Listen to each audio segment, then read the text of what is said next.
இன்றைய இறைவார்த்தை. இன்றைய தினத்துக்கு உரிய முதலாம் வாசகம் இறைவாக்கினர் தானியேல் நூலில் இருந்து. நான் பார்த்து கொண்டிருக்கையில் அரியணைகள் அமைக்கப்பட்டன. தொன்மை வாய்ந்தவர் அங்கு அமர்ந்தார். அவருடைய ஆடை வெண்பனி போலவும் அவரது தலைமுடி தூய பஞ்சு போலவும் இருந்தன.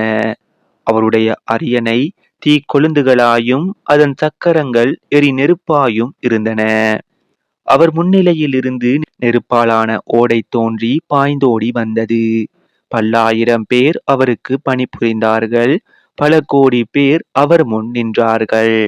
நீதிமன்றம் தீர்ப்பு வழங்க அமர்ந்தது. நூல்கள் திறந்து வைக்கப்பட்டன. இரவில் நான் கண்ட காட்சியாவது, வானத்தின் மேகங்களின் மீது மானிட மகனை போன்ற ஒருவர் தோன்றினார். இதோ தொன்மை வாய்ந்தவர் அருகில் அவர் வந்தார். அவர் திருமுன் கொண்டு வரப்பட்டார். ஆட்சியுரிமையையும் ஆட்சியும் அரசும் அவருக்கு கொடுக்கப்பட்டன. எல்லா இனத்தாரும் நாட்டினரும் மொழியினரும் அவரை வழிபட வேண்டும். அவரது ஆட்சியுரிமை என்றும் உள்ளதாகும். அதற்கு முடிவே இராது.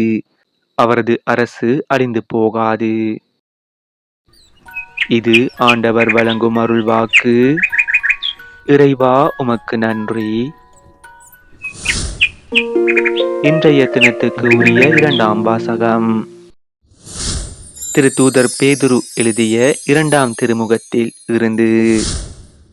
சகோதரர் சகோதரிகளே, நம் ஆண்டவர் இயேசு கிறிஸ்துவின் வல்லமையையும் வருகையையும் பற்றி நாங்கள் உங்களுக்கு தெரிவித்த போது சூழ்ச்சியாக புனைந்த கதைகளை ஆதாரமாக கொண்டு பேசவில்லை. நாங்கள் அவரது மாண்பை நேரில் கண்டவர்கள்.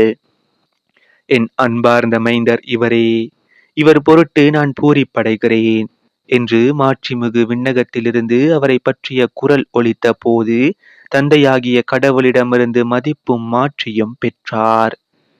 தூய மலையில் அவரோடு இருந்தபோது விண்ணிலிருந்து வந்த இக்குரலொலியை நாங்களே கேட்டோம். எனவே இறைவாக்கினர் கூறியது இன்னும் உறுதியாயிற்று. அவர்கள் கூறியதை நீங்கள் கருத்திற்கொள்வது நல்லது. ஏனெனில் பொழுது புலர்ந்து விடிவெள்ளி உங்கள் இதயங்களில் தோன்றும் வரை அது இருண்ட இடத்தில் ஒளிரும் விளக்கை போன்றது. இது ஆண்டவர் வழங்கும் அருள்வாக்கு. இறைவா உமக்கு நன்றி.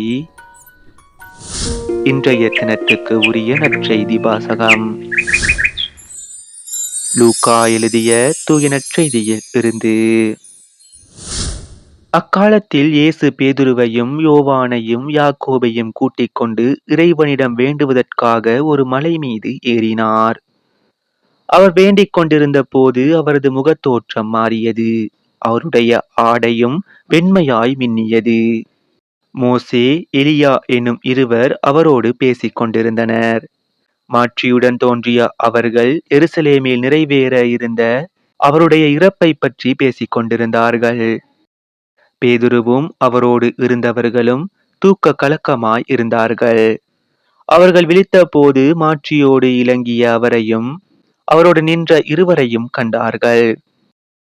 அவ்விருவரும் அவரை விட்டு பிரிந்து சென்ற போது பேதுரு இயேசுவை நோக்கி, ஆண்டவரே, நாம் இங்கேயே இருப்பது நல்லது. உமக்கு ஒன்றும் மோசேக்கு ஒன்றும் எலியாவுக்கு ஒன்றுமாக 3 கூடாரங்களை அமைப்போம் என்று தாம் சொல்வது இன்னதென்று தெரியாமலே சொன்னார். இவற்றை அவர் சொல்லிக் கொண்டிருக்கும் போது ஒரு மேகம் வந்து அவர்கள் மேல் நிழலிட்டது. அம்மேகம் அவர்களை சூழ்ந்த போது அவர்கள் அஞ்சினார்கள்.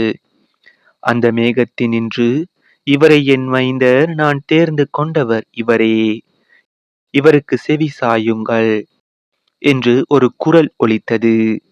அந்த குரல் கேட்ட பொழுது இயேசு மட்டும் இருந்தார். தாங்கள் கண்டவற்றில் எதையும் அவர்கள் அந்நாள்களில் யாருக்கும் சொல்லாமல் அமைதி காத்தார்கள். இது நம் கிறிஸ்து இயேசு வழங்கும் வாழ்வு தரும் நற்செய்தி. கிறிஸ்துவே உமக்கு புகழ்.